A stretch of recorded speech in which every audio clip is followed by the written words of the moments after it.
இன்றைக்கி இட்லிக்கும் தோசைக்கும் மாவு அரைக்க போகிறேன். அதை அப்படியே உங்களுக்கும் காட்டலான்ட்டு தான். நான் வந்து 3/4 கப்பு, 3/4க்கும் கொஞ்சம் கம்மியாக உளுந்தம்பருப்பு எடுத்துகிட்ருக்கேன்.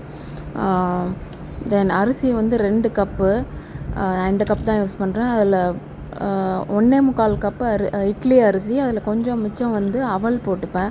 ஸோ தோசைலாம் மொறுன்னு வரும்.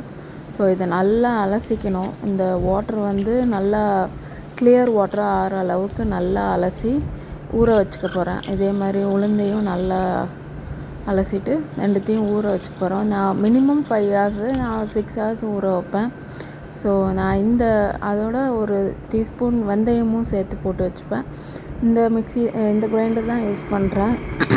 சின்ன மிக்ஸி, ஊருக்கு போகிறச்சே எடுத்துகிட்டு போகிறதுக்கு ஈஸியாக இருக்கும்ன்ட்டு வாங்கினது. ஸோ ஃபஸ்ட்டு ஆன் பண்ணிவிட்டு கொஞ்சமாக தண்ணி ஊற்றிட்டு உளுந்தை போட்டு அரைக்கிறேன்.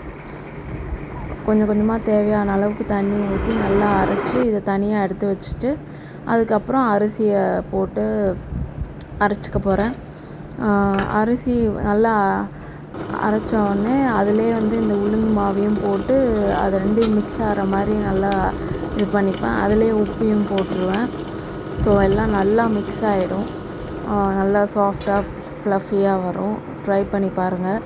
இதை அப்படியே வழித்து எடுத்துட்டு நைட்டு அப்படியே வச்சுருவேன் ஃபர்மெண்ட் ஆகிறதுக்கு.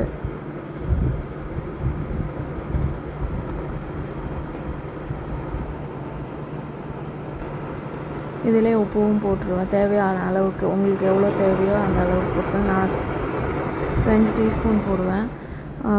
இதுக்கு இப்போ எடுத்து ஒரு பாக்ஸில் ஊற்றி வச்சுருவேன். நைட்டு ஃபர்மெண்ட் ஆகும்.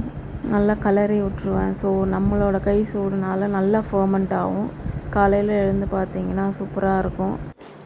காலையில் பார்த்திங்கன்னா நல்லா ஃபர்மெண்ட் ஆகிருக்கும். அது ரொம்ப கலரி விடாமல் மேலாப்பில் நல்லா லைட்டாக கலரி இட்லி. இப்போ ஃபஸ்ட்டு மாவில் பிரேக்ஃபாஸ்ட் வந்து இட்லி தான். சூப்பராக இருக்கும்.